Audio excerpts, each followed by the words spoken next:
Muy buenos días a todos y a todas. Bienvenidos a la sesión inaugural del ciclo de Derechos Digitales y los Mayores. Es un ciclo que preparamos con mucho cariño y con mucha ilusión en la ejecución de un convenio que tenemos con el Observatorio de Derechos Digitales, la Universidad de Valencia, con la intención de impulsar la implementación de la Carta de Derechos Digitales y crear un espacio de observación de derechos digitales. Red.es y el observatorio pues bueno, están promoviendo estas acciones con financiación pública precisamente con esta finalidad de que se den a conocer los derechos a la ciudadanía y que pues, favorecer también el adecuado ejercicio de estos derechos que nos tienen que ayudar a todos en esa versión digitalizada de la sociedad que a veces nos puede llegar a costar un poquito.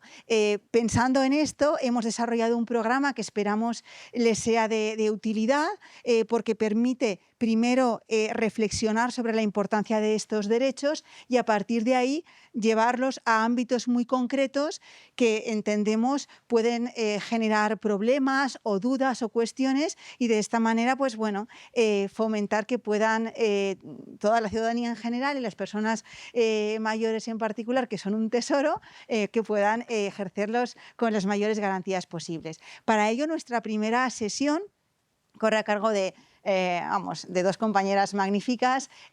Por orden de intervención, Julia Carceller y Claudia Jimeno son profesoras del Departamento de Derecho Administrativo y les van a hablar de esta visión un poquito introductoria sobre la Carta de los Derechos Digitales y por qué los derechos digitales son importantes para nosotros. A veces el desconocimiento hace que no lleguemos a valorar o a dimensionar la importancia de estos derechos. Nada, simplemente les recuerdo que esta sesión, este ciclo se va produciendo en 6 sesiones a lo largo de las siguientes semanas. Esas sesiones deben asimismo estar, digamos, matricularse durante cada una de las sesiones y les irá haciendo un recordatorio al respecto. En todo caso, bueno, mi nombre es Rosa, estoy a su disposición para lo que necesiten. Les dejo en la mejor compañía posible. Primero hablará Julia sobre, disculpen, bueno, sí, claro. Introducción al tratamiento jurídico de las personas mayores y la protección de sus derechos y posteriormente Claudia dará respuesta a la pregunta de qué son los derechos digitales y por qué también son para mí. Primero media hora cada una más o menos y luego tendremos un espacio razonable de una media hora para preguntas que seguro enriquecerán mucho la sesión. Nada, muchísimas gracias. Gracias, Rosa. Bueno, yo tengo ya el micrófono. Mi nombre es Julia Carceller, soy profesora del área de Derecho Administrativo de la Universidad de Valencia y como bien decía Rosa, esta es la primera sesión introductoria de este ciclo de derechos digitales y mayores. Pues lo que me toca explicar a mí es la introducción de la introducción, con lo cual tranquilos, va a ser a un nivel muy básico, no vamos a ver nada complicado.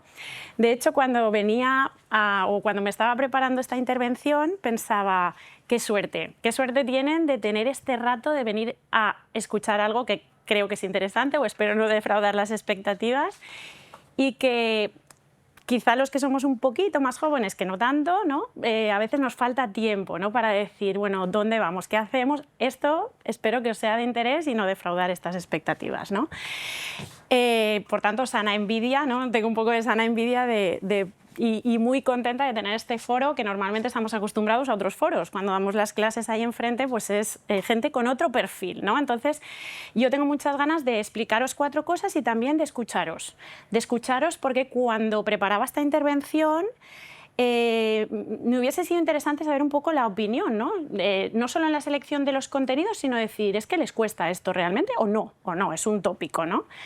Entonces, bueno, como ha dicho mi compañera, a la que le agradezco poder participar en esta sesión, yo voy a hablaros de esta introducción al tratamiento jurídico, ¿no? De las personas mayores y la protección de sus derechos.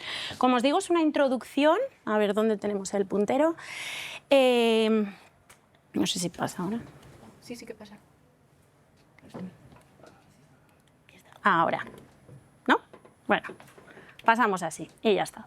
Básicamente, primero voy a hablar brevemente, ¿no?, del envejecimiento poblacional, un fenómeno a nivel mundial y que nos afecta a todos. O sea, ahora mismo estáis ahí, pero yo dentro de unos años estaré, y como yo, muchísima más gente. La proporción del fenómeno, ya habéis oído hablar seguramente en medios de comunicación, de cómo cada vez somos más gente mayor, ¿no?, y cada vez más mayores, y esta proporción en la sociedad puede adquirir tintes un poco preocupantes, si se quiere, ¿no?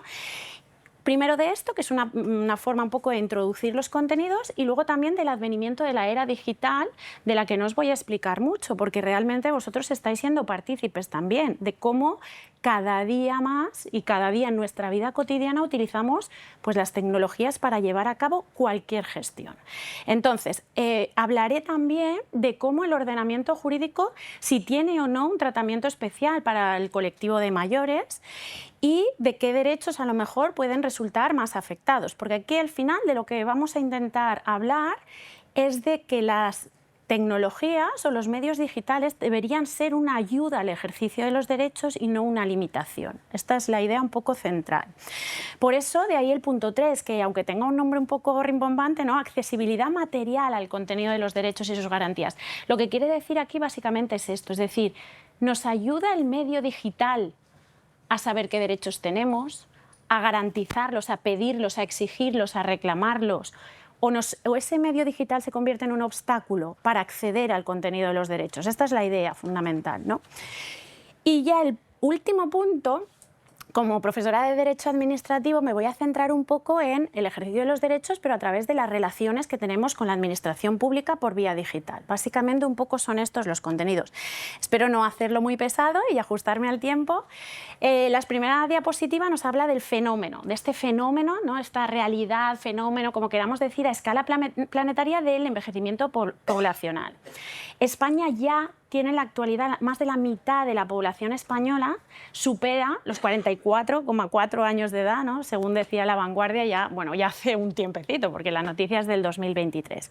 Pero el gráfico que más me sorprendía era este, que ya había oído hablar de él o lo había visto en alguna ocasión, que es los pronósticos a futuro sobre la población superior a 65 años, frente a la que tiene menos de 65 años, y vemos cómo en el 2050 se pronostica, ¿no?, esto es la OCDE, la fuente es la OCDE, se pronostica que en 2050 en España, de cada 100 personas, 78,4, es decir, casi el 80%, tendrá más de 65 años, lo que quiere decir en un mercado laboral, ¿no?, que 3 personas estarán trabajando y 4... Esto es un dato que a mí me pareció muy relevante, ¿no?, para comenzar a hablar de este tema.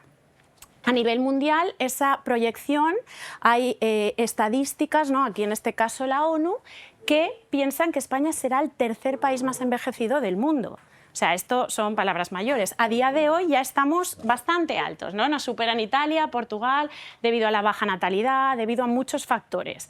Pero fijaros que el pronóstico en 2050 incluso al tercer puesto a nivel mundial. Entonces, esto es lo que vamos a hablar hoy es algo que quizá os preocupe a vosotros, pero tengo claro que en poco tiempo va a preocupar a mucha gente, entre ellas yo, porque yo estaré ahí, ¿no? O espero estar, por lo menos. Bueno, el advenimiento de la era digital también es algo que yo creo que estáis palpando en el día a día, ¿no? Cómo cambia nuestra manera de hacer las cosas a través de las nuevas tecnologías, cómo influye. Primero, herramientas de trabajo, el cambio, ¿no?, de la herramienta de trabajo. Utilizamos otras formas, ¿no? En cualquier acción cotidiana, aquí hay una señora pagando un café con el móvil, esto no sé si lo hacéis, no lo hacéis, pero cada vez es más frecuente, o incluso con el reloj digital, ¿no? Podemos ya pagar con el reloj digital, tramitaciones bancarias, sistema de salud, cualquier faceta en vuestra vida privada que os pase por la cabeza va a pasar por una nueva tecnología, ¿no? Bueno, decimos nuevas, pero ya llevamos bastantes años, hasta el punto de decir, estamos hablando ya de inteligencia artificial, que te va a hacer, tú dices, tengo esta sintomatología, y la inteligencia artificial te dice, puede que tengas esto, porque ya yo he cruzado los datos y bueno.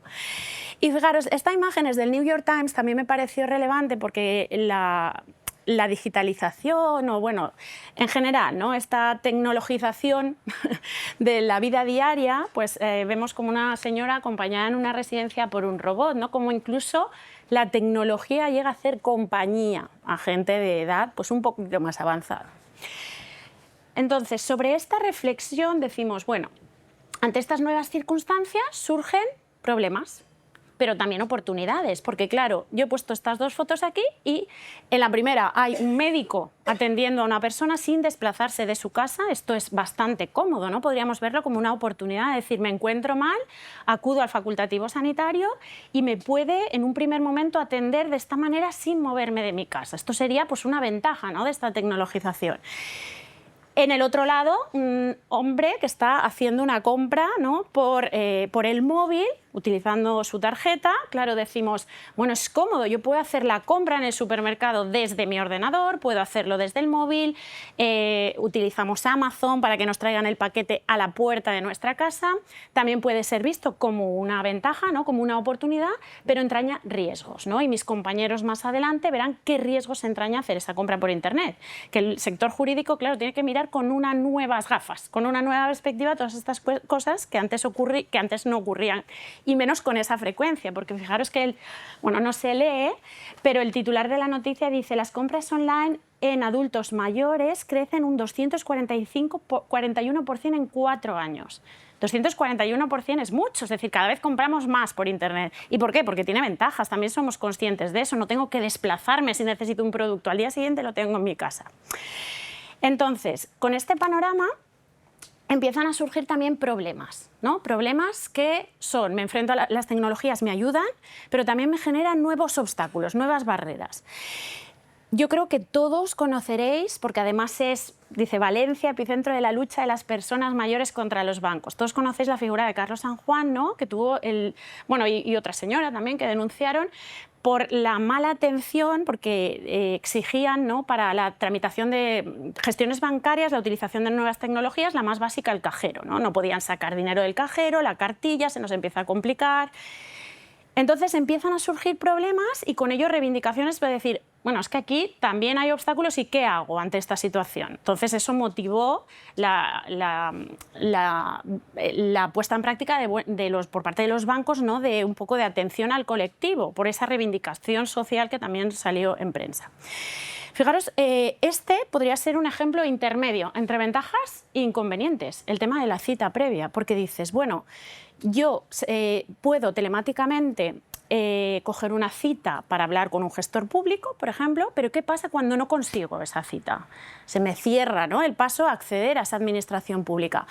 Dices, bueno, es cómodo porque si la cojo, sé que el día que voy, yo me organizo, voy, esa persona va a estar ahí para atenderme y cuanto menos colas, entonces este es un híbrido, ¿no? Plantea muchos problemas, nos vendrán seguro a la cabeza de decir, es que no he podido coger cita, ¿no? Todos tenemos en la cabeza también el tema de las ITVs, ¿no?, el colapso, digamos extranjería, digamos seguridad social.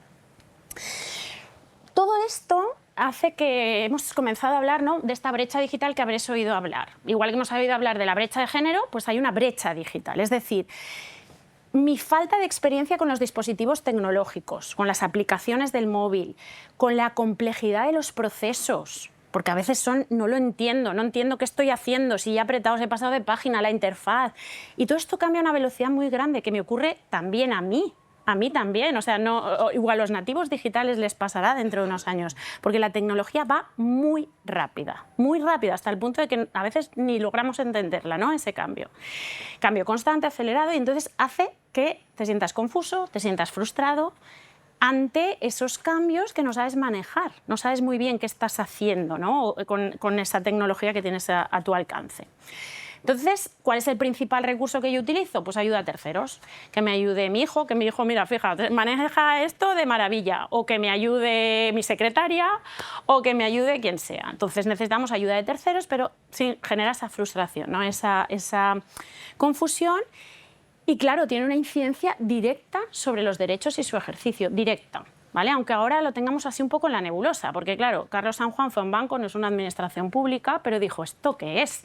O sea, o que una señora en silla de ruedas tenga que estar 1 hora haciendo cola de pie en la calle sin un banco para sacar el dinero que es suyo de esa cuenta. yo os voy a poner dos ejemplos personales que reconozco sin ambages. El primero es mío. Cuando fui madre, hace relativamente poco, bueno, ya han pasado unos añitos, yo tuve que pedir la prestación por maternidad a la Seguridad Social.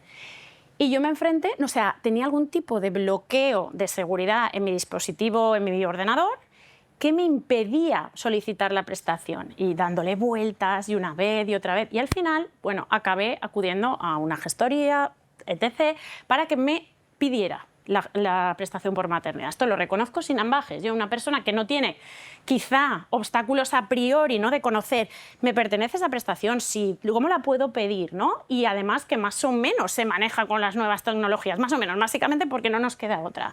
Bueno, pues os cuento este caso y os voy a contar también el caso de mi padre. Mi padre, que más o menos puede estar como entre vosotros, mi padre es jurista. Mi padre ha ejercido la profesión de abogado durante muchísimos años y se jubila en unas semanas, meses casi, bueno, poquito.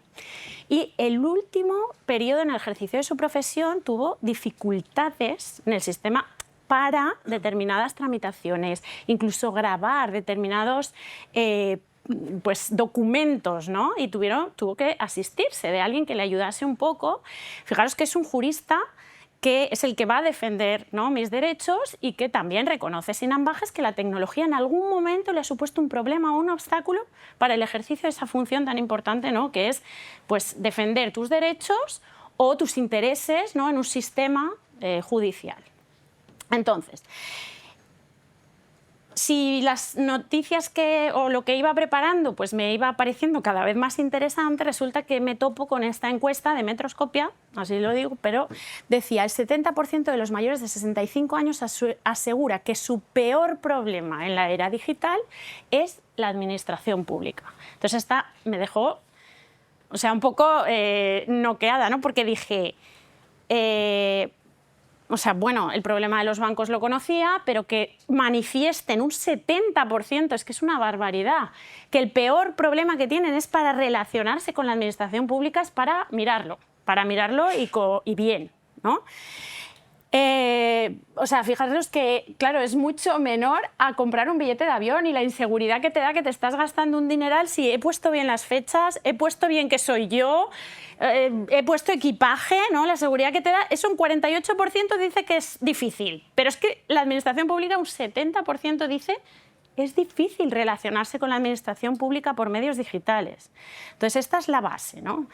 Ahora ya, pues bueno, es como vamos a dar apertura a este ciclo de conferencias de derechos digitales y mayores. En términos generales, derecho y personas mayores tienen los mismos derechos que el resto de la población. Claro, eso es verdad, sin embargo, el ordenamiento jurídico otorga prioridad o especial atención a personas que puedan tener ciertas situaciones o riesgos, y esto es así, ¿no? Pensemos, por ejemplo, en la infancia. El ordenamiento jurídico protege especialmente a la infancia. Entonces, ¿qué pasa, ¿no?, con la población mayor? ¿Y dónde ponemos ese límite? Porque, claro, ¿mayor qué es? ¿No? ¿Dónde está? Entonces, quedémonos con esta idea, ¿no?, que los derechos y libertades de las personas mayores son los mismos que el resto de la población, pero es verdad que el ordenamiento jurídico, si la situación es especial, pues tiende a considerar esta situación y a reflejarla, ¿no? Y si entraña, pues, la necesidad de medidas y mayor protección. Entonces, ¿qué dice el ordenamiento jurídico? Bueno, que nos quede clara esta idea, mismos derechos, podríamos ponerlos todos sobre la mesa y ver en qué cuestiones tenemos a lo mejor ciertas carencias, ¿no? Pero yo voy a citar algunos.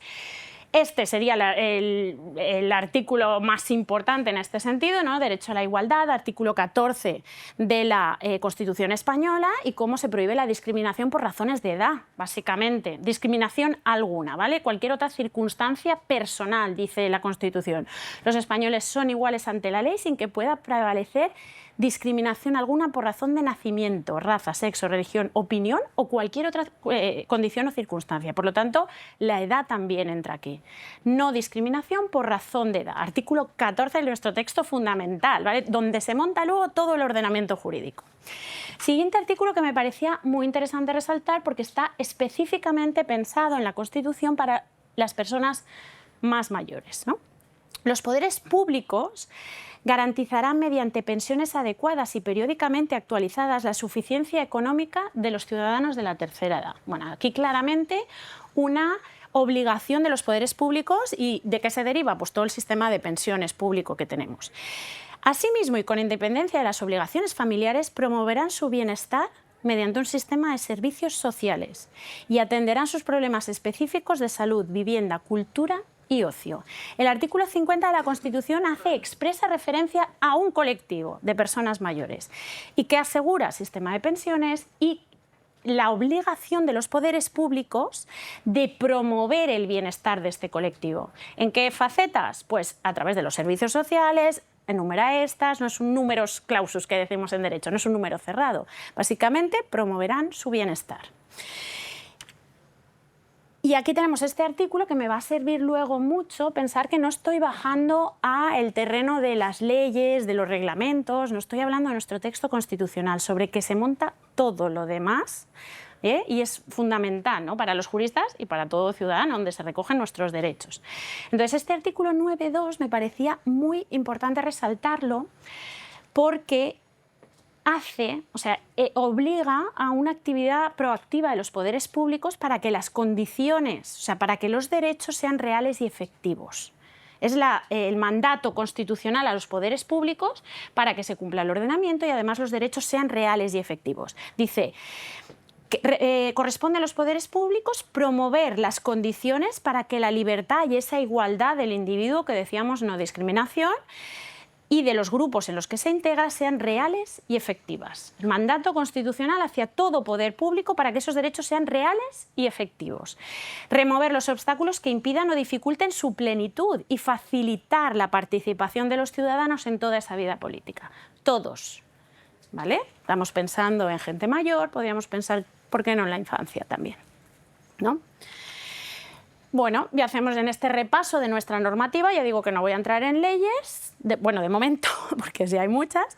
Tenemos también en la Unión Europea, reconocida en la Carta de Derechos Fundamentales expresamente en este artículo 25, la Unión reconoce y respeta el derecho a las personas mayores y, fijaros, de una vida digna e independiente y a esta participación en la vida social y cultural. Estoy hablando, pues eso, de nuestro texto fundamental y de la Carta de Derechos Fundamentales de la Unión Europea, que tiene un valor también alto en la jerarquía normativa, ¿no? Es una norma de obligado cumplimiento clarísima, ¿no?, y que ordena todo el sistema de fuentes. La Unión Europea aprobó en el 2021 el Libro Verde sobre el envejecimiento, también el Comité Económico y Social, esto es un poco más técnico si queréis, ¿no?, en el 2023 una estrategia, es decir, ¿qué hace la Unión Europea para las personas mayores? Pues bueno, hay el dictamen del Consejo Económico y Social dijo, ¿qué estamos haciendo?, ¿no? Recoge un poco de decir cuáles son las líneas estratégicas. De hecho, hay una directiva que sí que dice, ojo con la discriminación en el ámbito laboral a la gente más mayor. Ojo con esto, ¿no? Es decir, bueno, quizá no me toca en el momento que me jubilo, pero sí que se constata que hay ciertas, un poco una dificultad de acceso al mercado laboral en personas que están en una edad un poquito más avanzada. Entonces ahí la Unión Europea publicó una directiva que es un claro ejemplo de cómo la normativa de desarrollo de las previsiones fundamentales pues luego cobra vida, ¿no? Es decir, lo tengo en la Carta de Derechos Fundamentales y ahora ya publico una directiva sobre este ámbito en concreto donde quiero que esto se respete. En el ámbito más internacional, bueno, decir básicamente que había un grupo de trabajo en Naciones Unidas de personas dedicadas, ¿no?, a las necesidades de la gente mayor y que se está luchando, reivindicando por el establecimiento o la aprobación de una convención. Igual que hay de los derechos del niño, una convención, un tratado internacional que protege los derechos del niño a nivel de los países, ¿no?, que forman y que se adhieren a estos tratados. Para la gente mayor ha habido un grupo de trabajo que ha intentado aprobar esta convención. Estamos ahí, parece que se está trabajando el texto, pero todavía no hemos llegado. Bueno, referencias en el ordenamiento jurídico, muchas. ¿Cómo las podríamos clasificar? De muchas maneras, ¿no? Por ejemplo, yo he puesto aquí, claro, el derecho a la vida y la integridad física, artículo 15 de la Constitución, pues para las personas mayores también, ¿no? También, claro que sí, la atención a que estas personas no sufran abusos, maltratos, ¿no?, por esa situación que a veces de vulnerabilidad que a lo mejor va increciendo a medida que yo voy cumpliendo años, ¿no? Entonces, ¿qué instituciones públicas se encargan de proteger esto? Pues obviamente hay el Ministerio Fiscal, básicamente es uno de ellos, ¿no?, que dice... digamos, persigue públicamente este delito e intenta proteger estas situaciones y que no queden en desamparo. Es decir, el propio Estado protege estas situaciones que puedan producirse y puede iniciar este procedimiento, por ejemplo, de un delito, de un maltrato, el Ministerio Fiscal. No hace falta que haya una acusación particular, un abogado que yo le pague para que defienda porque me han maltratado, ¿no? En teoría, yo denuncio y el Ministerio Fiscal abriría pues, los procedimientos oportunos para que ese delito no quedase impune. Entonces, son ejemplos, ¿no?, que encontramos en el propio texto constitucional. El derecho al honor y la intimidad, la propia imagen. Mis compañeros van a hablar muchísimo, ¿no?, de derechos, protección de datos, derecho de imágenes en Internet. Estamos en la sociedad pues eso, digital, de la cultura visual, ¿no? Hay muchísimas cuestiones jurídicas que podrían tratarse, el tema de la incapacitación, ¿no?, de cuando una persona se declara judicialmente la incapacitación, es decir, que no puede discernir ya con claridad o preocuparse por sus propios derechos, intereses, patrimonio, y entonces cómo se puede, o la sentencia judicial nombra un tutor, un curador, o cómo puedo yo procurarme en el momento que o no llego, o llego, pero a un momento de ser incapaz de proteger mis propios derechos, lo que se llama la autotutela, o sea, de decir quién quiero que proteja esos derechos por mí, ¿no? La capacidad, esto sería más del propio, o sea, del ámbito del derecho privado, pero podemos decidir si me pasa algo y no puedo expresar mi voluntad o ser consciente, yo quiero que esta persona vele por mis derechos y decir exactamente quién, ¿no? Porque si me puede pasar en una situación de no haberlo previsto y será pues, el juez o que determine quién va a velar por mis derechos y quién va a tener la capacidad de realizar esos negocios jurídicos. ¿Me entendéis? O sea, que no tengo la capacidad de, o no sé lo que va a valer mi casa en un futuro o una propiedad que tengo, no voy a ser capaz de saberlo, pues que alguien me la venda bien, ¿no? Entonces, que ese negocio jurídico no lo voy a poder hacer yo, pues que lo haga esta persona que sé que va a velar por mi interés, ¿no? Bueno, todo el conjunto de sistema de pensiones, prestaciones por discapacidad, cuando ya la edad implica también otro tipo de limitaciones, toda la atención en el sistema sanitario, todos estos, o sea, es la construcción de los derechos que se deriva del texto constitucional, tiene un soporte legal, ¿no?, que se va desarrollando leyes, reglamentos, ¿Qué hacen? Que los poderes públicos actúen en un determinado sentido y con una justificación y de una determinada manera. Esta idea, si luego tenéis dudas, yo o paro, incluso si alguien quiere preguntar algo. Y entonces aquí llega lo que me interesa, más que daros de esto de leyes, de qué dice la ley de pensión, no. Hemos visto como un marco general, legal, y ahora lo que interesa es lo que suelen decir nosotros, bueno, algunos juristas, ¿no?, pasar de la letra de la ley, del papel a la realidad. Es decir, ¿qué pasa? Yo he leído en el texto constitucional, ¿no?, que tengo los mismos derechos, tengo derechos y algunos específicos, voy a ver si me estoy comiendo un poquito ya el tiempo. Esto es lo que entendemos, ¿no?, por acceso material, acceso real al contenido de ese derecho. Pasar del papel a la realidad, de la letra de la ley a la realidad. Entonces, hemos visto, los mandatos constitucionales son para todos, para el resto de la ciudadanía, que tiene que respetar mis derechos, y para los poderes públicos. Y dentro de esos poderes públicos pues hay el defensor del pueblo, el Ministerio Fiscal, que hemos visto, ¿no? Hay muchos poderes públicos, y luego las administraciones. Y cuando hablamos de administración pública, que tiene que proteger, acordaros del 9.2 que habíamos visto, que es la que remueve los obstáculos para que esos derechos sean reales y efectivos. Cuando hablamos de administración pública, ¿de quién hablamos? Porque a veces, claro, nosotros tenemos muy claro quién es la administración pública, ¿no? Ese aparato por debajo del poder ejecutivo, lo distinguimos del otro, pues eso, Administración General del Estado, Administración Autonómica, Administración Local. Cómo la Administración puede establecer convenios con entidades privadas para que me presten a mí el derecho, ¿no? Por ejemplo, bueno, no sé, en asistencia sanitaria, en una residencia, ¿no? Cómo puede haber una gestión privada, pero que la administración o el soporte del fondo público para que ese derecho se me haga real y efectivo. Claro, el problema es que a veces no los identifico tampoco bien, es que son muchos, es que es complejo, es que cuando yo explico a mis alumnos qué es la administración pública, es que hay muchas cosas dentro de la administración pública. Entonces, ¿quién es exactamente? Ahí he puesto unos logos. Una cosa es el IMSERSO, si me quiero ir, ¿no? Otra cosa es las pensiones. Hay una entidad detrás de cada prestación, por así decirlo, ¿no? Ahí hay un pantallazo de la página de pensiones del Ministerio. Todo esto sería Administración General del Estado. Aquí tenemos un pantallazo de precisamente la página de Generalitat que hace referencia a personas mayores. Y buceas ahí, dices, había como una participación de colectivo de mayores en tal normativa, por ejemplo, ¿no? Hay muchísimas cosas ahí dentro y bueno, pues la Administración Autonómica también participa en el contenido, en llenar de contenido esos derechos que decíamos sobre papel. Tenemos el Consejo Valenciano de Personas Mayores, hay cosas que conocíamos o no conocíamos, pero están, ¿no? Y para estructurarnos un poco los poderes públicos van a desarrollar ese mandato constitucional. ¿Y qué son poderes públicos? Pues poderes constitucionales, pero la administración pública es uno de ellos. ¿Y qué es la administración pública? Administración General del Estado, Administración Autonómica, entes locales. Por ejemplo, los centros de día, Ayuntamiento de Valencia, Ayuntamiento de Castellón, ¿no? Los servicios que me ofrece, ¿no? O cómo colma mis necesidades como colectivo de mayores, también los ayuntamientos. Y pasamos ya, pues, esta visión general, claro, es decir, yo digo, bueno, es que yo quiero para mi madre un centro de día, ¿dónde tengo que pedirlo? Pues habrá uno del ayuntamiento de donde vivo. Hay que identificar la administración que está detrás, que va a dar realidad a ese derecho para hacer algo. Entonces, ya pasando al último punto de decir cómo me relaciono yo con la administración pública en esta era digital, y vamos a intentar acabar brevemente. Es decir, yo cómo me comunico con la administración pública, que tiene que ser la que da vida o realidad a esos derechos.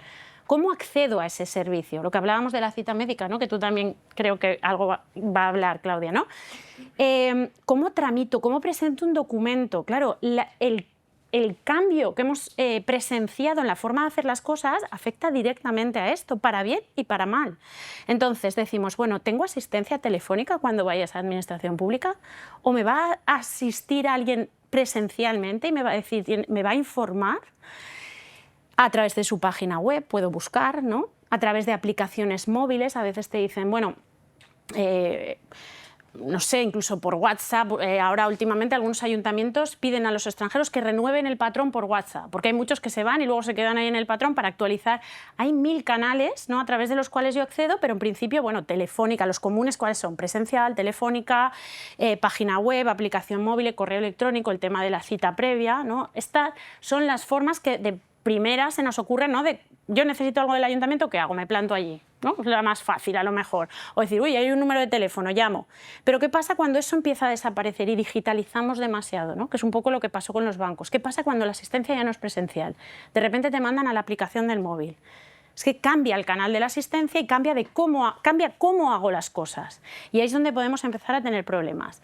Entonces, recordemos que toda administración pública sirve con objetividad el interés general. Ese es un mandato clarísimo que está definiendo qué es la administración pública, aquella organización que sirve a los intereses generales y que además lo sirve bien, el derecho o principio de buena administración, que hablan muchos colegas juristas, ¿no? De decir, lo tiene que hacer bien o lo mejor que pueda, ¿no? Reconocido en la Carta de Derechos Fundamentales. Y esto, 3 pinceladas de lo que la Ley de Procedimiento Administrativo dice en relación a la utilización de medios electrónicos. La Ley de Procedimiento Administrativo es como la ley un poco que regula en general la actuación de la administración pública, y me está diciendo que en el 12, fijaros el título, asistencia del uso de medios electrónicos a los interesados. Claro, me dice, ayuda al interesado en la gestión de su trámite, en lo que sea. Si tiene que ser por un medio telemático, tienes que ayudarla, es que la ley lo dice claramente, ¿no? Bueno, este es, he puesto el 13 primero porque es más general. El 13 habla de los derechos que tiene cualquier ciudadano en su relación con las administraciones públicas. Da igual que sea digitalmente, pero los tienes igualmente, ¿no? Dice, bueno, acceso a información pública, a la utilización de las lenguas oficiales, a esa asistencia en el uso de los medios. Son unos derechos generales, ¿no? De la ciudadanía ante esta administración pública. La tenemos en el artículo 13 de la Ley de Procedimiento y esta me encanta siempre, ¿no? A ser contratado con respeto y deferencia. Bueno, son los generales, pero que tenemos que tenerlos presentes. Claro que sí, son exigibles ante cualquier administración pública. Y, bueno, asegurar la confidencialidad. Y el que os decía que es: las administraciones públicas deberán garantizar que los interesados puedan relacionarse con la administración a través de medios electrónicos, es decir, ayuda a que se relacionen así. Pero ¿qué pasa si eso me genera un obstáculo, ¿no? Pondrán a su disposición los canales que sean necesarios y les asistirán en el uso de medios electrónicos. Esto es necesario, ¿no? Porque si el medio electrónico es una barrera, no, tienes que ayudarle a la utilización.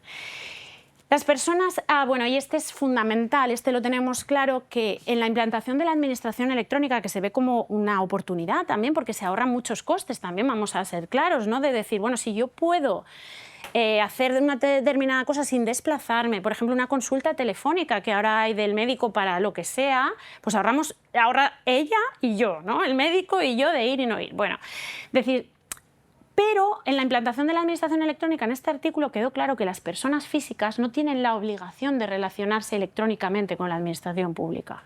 Las personas físicas, es decir, los ciudadanos, si no somos una empresa, si no tenemos unas características que dice ahí especiales por las cuales se sobreentiende que podemos relacionarnos así, no tenemos obligación. Dice, podrán elegir en todo momento si se comunican con las administraciones públicas para el ejercicio de sus derechos a través de medios electrónicos o no, lo elegirán. Y es más, podrán modificarlo también si han dicho, sí, notifícamelo por correo. No, no quiero que me lo notifiques por correo, me lo notificas por papel. Pues lo puedes exigir y que se cambie. Y esto es muy importante y tenemos que tenerlo claro. Y ya concluyo.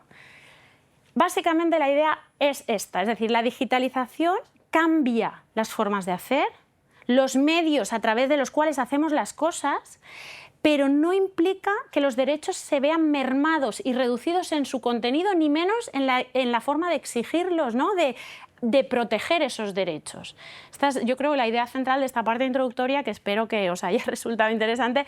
Quizá cuando entréis más a contenidos específicos, pues pueda ser más, no, porque os ha pasado a lo mejor, ¿no? Pueda ser más provechosa, pero bueno, os lo agradezco y espero oíros siempre, ¿vale? Que luego cuando, no sé si quiere intervenir a continuación, porque me interesa mucho que me contéis también, o sea, qué de aquí no me gusta, o qué de aquí no me cuadra, o qué me falta, ¿no? No sé si querías... ¿Hacemos luego uno general? Venga, vale. Perdonad que me salta un poquito el tiempo, bueno, gracias por vuestra atención y que yo creo que aquí aprendemos todos. Cambia la...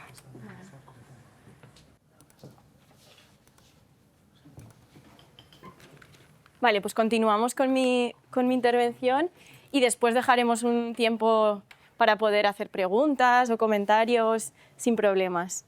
Yo creo que Julia en parte ha introducido muchos de los puntos que yo iba a comentar. Vamos a intentar concretarlos un poco más, pero muchas cosas van a ser comunes y si no, como comentábamos, esta sesión se va a quedar muy en un panorama muy genérico, después ya iremos viendo derecho por derecho. En este caso, en mi sesión, lo que vamos a intentar deducir o ver es específicamente qué derechos digitales hay, y ahora veremos el concepto de derechos digitales, lo que es o qué diferencia tiene respecto de derechos fundamentales, qué es ese concepto de derechos digitales, cómo se reconocen esos derechos digitales en nuestro ordenamiento jurídico. O sea, con Julia hemos visto la Constitución cuando se redactó había ya determinados instrumentos electrónicos y de hecho ya hay algunos preceptos en la Constitución que anticipan, pero no, en el año 78 pues no estábamos como estamos ahora. Entonces, ¿cómo ha innovado el ordenamiento jurídico nuestro Estado, comunidades autónomas, la Unión Europea, cómo lo han innovado para introducir esos derechos digitales? Y principalmente veremos un instrumento que después explicaremos brevemente, que es la Carta de Derechos Digitales, que también Rosa en la introducción la ha nombrado. Veremos qué es la Carta de Derechos Digitales, qué derechos recoge y iremos viendo en relación con esos concretos derechos que recoge, en qué sesiones vais a poder ver esos derechos para que vayáis teniendo como un mapa mental de las sesiones que van a haber de profundización en cada uno de esos derechos. Algunos que quizás se quedarán un poco por ver, porque son 28 artículos o 28 apartados, cada uno concreto en su cuestión, y no hay tantas sesiones, entonces se van a ver algunos. Si vemos alguno que nos interesa, aparte de lo que yo pueda explicar, decídmelo y si queréis, incluso antes de las preguntas, decidme, tengo curiosidad, ¿qué quiere decir? Y podemos leer o mirar brevemente la carta específicamente que dice. Y después, pues una breve, bueno, yo creo que esto sí que aquí nos solapamos bastante lo que Julia y yo queríamos decir de por qué todo esto es importante para ustedes, pero bueno, veremos ejemplos concretos, yo creo que un poco distintos a los que Julia, porque tiene tantas ramificaciones y es permeable por todas partes el mundo digital que, bueno, ejemplos, casos hay 200.000. Los derechos digitales, como ha comentado Julia, ¿qué son los derechos digitales? Pues bien, los derechos digitales son los derechos que tenemos todos en el mundo digital. ¿Esos derechos son los mismos o distintos que los que con Julia hemos visto que están reconocidos en la Constitución? Aquí les he puesto los principales ejemplos que habéis visto. El primero, sobre todo el derecho a la igualdad, pero hay el derecho a la vida y a la integridad física, libertad de ideas, libertad de circulación y de residencia, derecho al honor y a la propiedad y a la vida privada, libertad de expresar nuestras ideas, libertad de reunirnos, asociarnos, de participar. Esos son los derechos que están en la Constitución del 78. ¿Esos derechos se identifican con los derechos digitales? Pues bien, en parte, la idea es que los derechos digitales son una adaptación o una actualización de todos esos derechos a la realidad actual, porque se ha generado como la realidad física en la que los derechos que conocíamos y que pues desde la Declaración de los Derechos Humanos y se han reconocido en las constituciones, y a esa realidad física se ha superpuesto la realidad digital.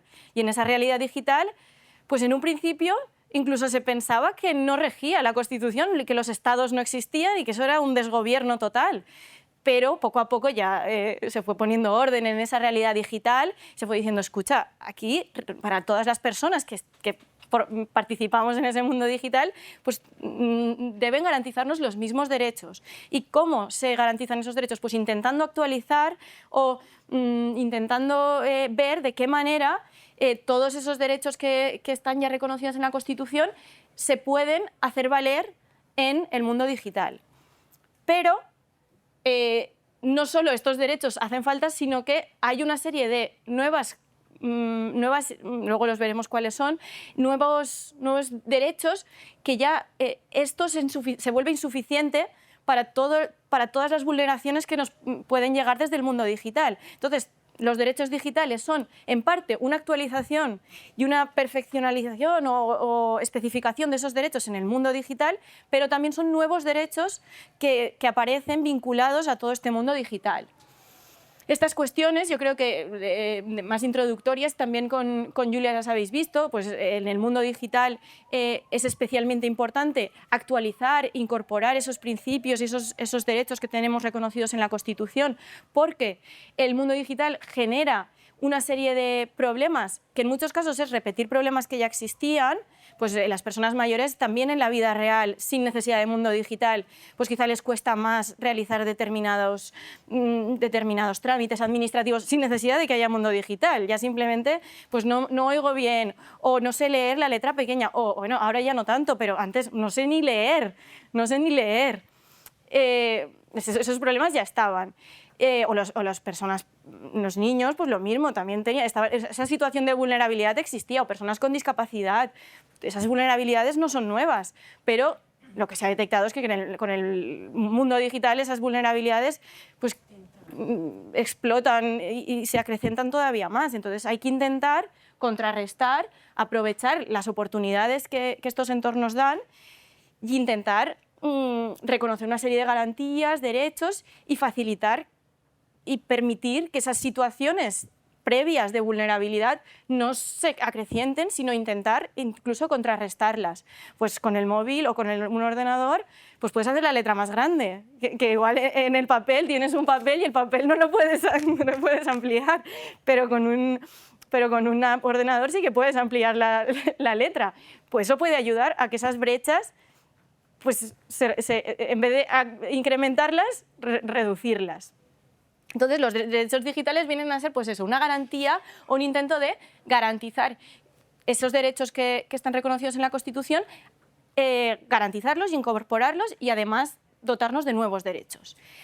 Esos derechos que digo digitales, que ya Julia también ha introducido, poco a poco, en un principio, pues no teníamos la Constitución y era pues, la jurisprudencia, los tribunales, las administraciones, intentar adaptar intuitivamente, pues ver a ver cómo el derecho a la intimidad, que en un principio estaba pensado para la intimidad familiar, en el domicilio, etcétera, cómo ese derecho a la intimidad lo puedo trasladar al mundo digital y ahí intentar pues, traducirlo, adaptarlo, pero poco a poco se han ido aprobando normas que ya, en vez de que sea la administración o los tribunales intuitivamente intentar hacer esa traducción, incorporar en normas por escrito esos derechos en sí, en qué consisten y cómo se trasladan a ese entorno virtual, porque la jurisprudencia pues, sirve, pero no es una norma a la que puedo ir y que es de obligatorio cumplimiento y que todas las administraciones, empresas tienen que aplicar. Se queda como un poco en el aire y es más difícil asegurar un cumplimiento por parte de toda la sociedad. Entonces, esa preocupación por esos derechos en el mundo digital se ha trasladado en nuestro entorno normativo principalmente a través de la normativa de la Unión Europea, que se ha preocupado pues, a través de la Carta de Derechos Fundamentales de la Unión Europea, pero después a través de una serie de normas, reglamentos, directivas, que son el nombre de las leyes que se adoptan en el plano europeo, pues reglamentos ya incluso de inteligencia artificial, de protección de datos, específicamente centrado en los datos en la nube, porque al final es casi esa protección de nuestros datos, que ya dedicaréis una sesión específica a ver cómo eso se protege, es uno de los principales focos de preocupación de qué hacen con todo lo que vamos dejando por ahí. Simplemente enchufo el móvil y abro y ya... creo que no se ha aprobado todavía, pero lo de que nos escuchan y que después te sale publicidad cuando tú al móvil ni le has buscado nada. Quiero decir, todos esos datos, pues cómo se tratan. Eso ha sido como la principal preocupación de la Unión Europea. También en nuestro ordenamiento jurídico estatal, específicamente la primera norma fue la Ley de Protección de Datos y Garantía de los Derechos Digitales, fue el primer texto, es un texto con rango de ley orgánica. Esto no es una clase de derecho ni de derecho constitucional y administrativo, pero bueno, tenemos la Constitución, que es como el texto más importante dentro de nuestro ordenamiento jurídico, por debajo van las leyes. Y las leyes pueden ser ordinarias u orgánicas si son de desarrollo de derechos fundamentales. Entonces, como se desarrolla uno de esos derechos fundamentales que están previstos en la Constitución, esta ley tiene el carácter de orgánico. Y se requieren unas mayorías específicas para que se apruebe, hay unas garantías específicas para proteger esta serie de derechos. Esta ley fue la primera ley que introdujo una serie, el concepto de los derechos digitales. No se lee, esto está muy mal, no lo puedo leer casi ni yo, pero pues derecho, por ejemplo, de acceso universal a Internet, de seguridad, de protección de menores, de rectificación de los datos que constan, derechos como, por ejemplo, el derecho al olvido de la información o de nuestro perfil que hay en las redes, derechos relacionados con el trabajo a distancia, el teletrabajo, pues que pueden hacer las empresas para controlar o para permitir ese teletrabajo. Derechos específicamente pues, relacionados con la protección de menores en el ámbito virtual. Esta fue la primera norma que los introdujo. Lo que pasa es que esta norma principalmente estaba centrada en la traducción de este Reglamento General de Protección de Datos a nuestro ordenamiento jurídico. Muchas veces la Unión Europea aprueba normas que los Estados tienen que incorporar, implementar. Entonces, esa norma estaba sobre todo centrada en esa protección de datos, en incorporar ese reglamento de protección de datos, y la cuestión de la garantía de los derechos digitales se incorporó un poco así como al final, es el último apartado de la ley. Hay profesores que critican que se hizo como muy rápido, sin hacer un estudio reposado, sin incorporar todos los derechos, no se redactó muy bien y hay algunos derechos que no acaban de poderse ejercitar o solicitar porque no están bien concretados. Las normas pues, no siempre son buenas, ya lo sabréis, pero hay normas pues, que se entienden muy bien y que puedes, pero la interpretación de otras pues, da para mucho. Entonces, en ese contexto de tener esos derechos, algunos derechos digitales reconocidos, pero sabiendo que el ordenamiento jurídico podía mejorar, se adoptó por parte del Gobierno de España en 2021 la Carta de Derechos Digitales, que es lo que ahora vamos a ver. Antes simplemente comentaros que además de estas normas, pues tenemos normativa específicamente de las administraciones públicas, como la que os ha explicado Julia, pues que ya incorpora derechos también de la ciudadanía en relación con sus relaciones con las administraciones públicas, y normas también en el contexto valenciano, leyes valencianas de nuestra comunidad autónoma, que también incorporan preceptos y obligaciones relacionadas con estos derechos digitales. Específicamente, respecto de esta Carta de Derechos Digitales, ¿qué es? La Carta de Derechos Digitales es un documento, no es una ley, no es está la Constitución, las leyes, y luego van los reglamentos, que son como, en parte, la principal función de los reglamentos es desarrollar las normas y especificarlas y concretarlas. La Carta no es ni una ley, ni un reglamento, ni una constitución, no tiene rango normativo. Es decir, incorpora una serie de derechos, o reconoce o proclama una serie de derechos en nuestro ordenamiento jurídico, quiere recoger toda esa serie de derechos digitales y mejorar los derechos que están reconocidos en la Ley Orgánica de Protección de Datos, que hemos visto antes, pero lo hace a través de un instrumento que yo no puedo ir a la administración pública y decirle, mira, en base al artículo 2.2 de la ley de tal. Es una norma que es un poco carta a los Reyes Magos. Podéis pensar que es inútil o que no puede servir de nada. La idea detrás de la aprobación de este tipo de normas es servir como instrumento de reflexión, propuesta, impulso de que esos derechos digitales las administraciones públicas, las empresas, todos los tribunales los reconozcan. ¿Tiene eso valor?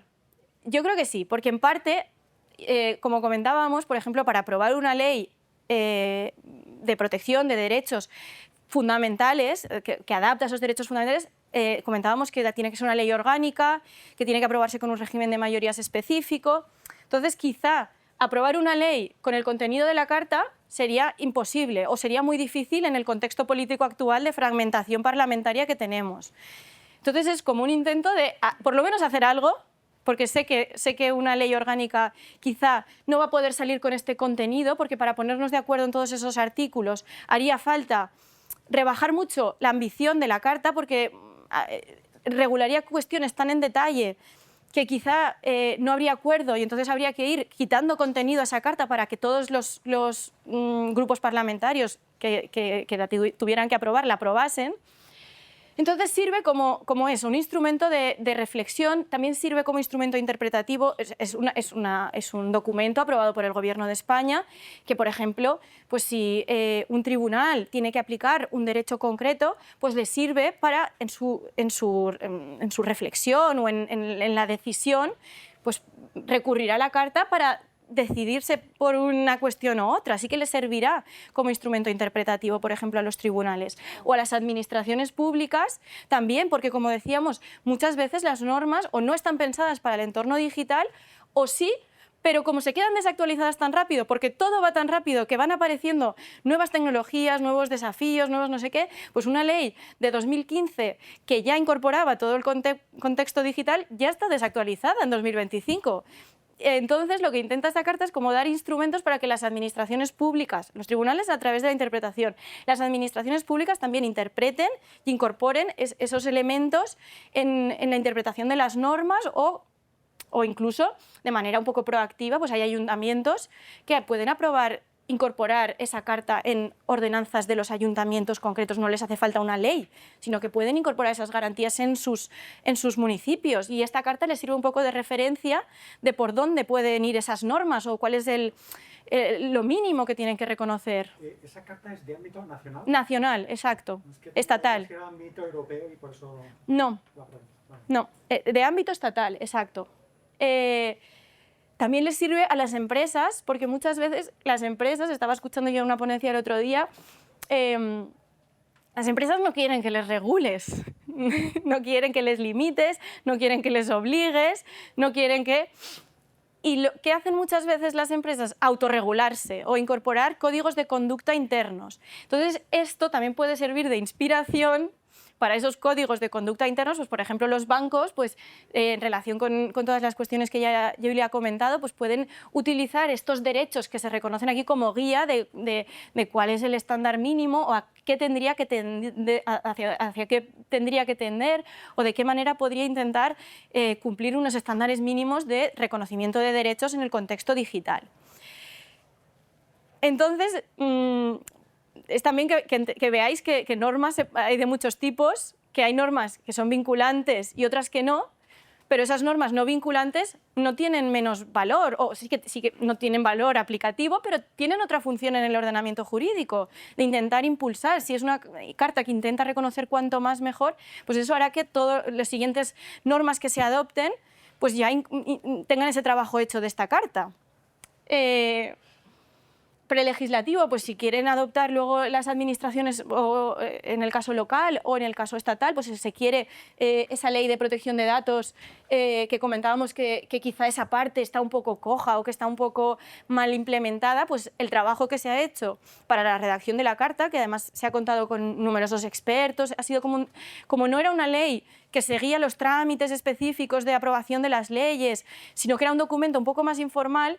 En su aprobación o para su redacción se ha buscado como ser un poco más horizontales, más transparentes, se han hecho muchos procedimientos de participación pública, se ha contado con muchos expertos, ha sido una manera, un experimento de elaborar una norma de una manera un poco más horizontal o desde abajo. Entonces, ese trabajo puede servir para, si se quiere actualizar o mejorar esa ley de protección de datos y garantía de derechos digitales, pues ya sirve como punto de partida. ¿Qué derechos concretos reconoce esa carta y dónde y a través de qué sesiones los vais a poder ver? Pues bien, el primer apartado estudia o enumera los derechos denominados de libertad, que están vinculados con esos derechos de la Constitución relacionados con la libertad, pues a la identidad, a tener una propia identidad y poder disponer de esa identidad en el entorno digital. A protección de datos en ese contexto. Sobre todo esa sesión, os he puesto más o menos la sesión en la que, seguro que en todas se irán solapando y nos iremos diciendo cosas solapadas, pero os he puesto en qué sesiones más o menos lo vais a ver. Al pseudoanonimato, que es la posibilidad de yo no tener que dar mi nombre, sino registrarme con un usuario distinto.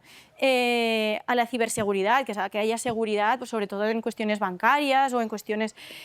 a la herencia digital, a poder disponer de nuestra identidad digital y poder decidir qué pasa cuando nos morimos con toda nuestra existencia en el mundo virtual, que en algunos casos incluso es rentable económicamente.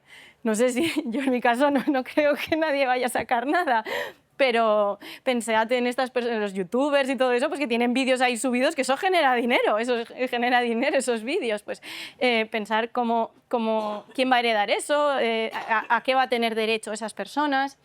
Más o menos en esas sesiones lo verán. Derechos de igualdad, ¿cómo se traslada esas garantías de igualdad en el contexto digital? Pues a no discriminación, al acceso a Internet, incluso incorporar el Internet como servicio público. O sea, los servicios públicos son servicios que prestan las administraciones porque se entiende que son importantísimos para la sociedad y queremos que los presten. La sanidad, pues queremos que haya una prestación pública de ese servicio porque dejarlo al libre mercado y que nadie lo preste pues es un riesgo que no queremos. Como sociedad tenemos ese contrato social de queremos eso, o la educación obligatoria básica.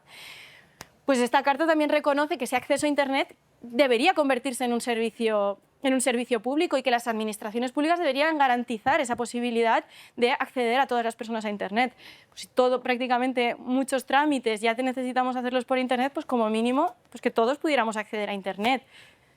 Si se puede, pues contratándolo nosotros mismos, pero y si no se puede, que las administraciones provean ese servicio directamente. Y yo creo que hay muchos ayuntamientos que ya están empezando a de alguna manera intentar dar ese servicio público de Internet, porque hace falta la conexión. Otros derechos de igualdad pues, relacionados con la accesibilidad, lo que comentábamos, pues que las webs se puedan ampliar o que tengan incluso posibilidad de escuchar lo que dicen las webs para para personas con problemas de discapacidad visual, o que haya explicaciones, pues vídeos explicativos, y que incorporen también brechas de acceso. Es interesantísimo, pero como lo van a ver en sesiones, pues ya ahí todo lo verán en concreto. Derechos también de cómo se participa en el espacio público de las redes. ¿Quién puede hablar?